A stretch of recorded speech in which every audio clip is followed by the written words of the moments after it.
Welcome to mega 9 TV.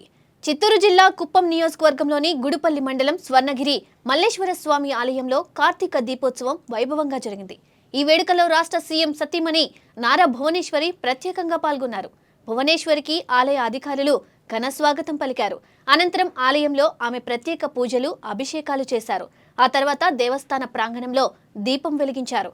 Karthika దీపోత్సవం సందర్భంగా ఆలయమంతా శివనామ స్మరణతో మారుమోగిపోయింది. ఈ కార్యక్రమంలో పలువురు ప్రముఖులతో పాటు భక్తులు అధిక సంఖ్యలో పాల్గొన్నారు.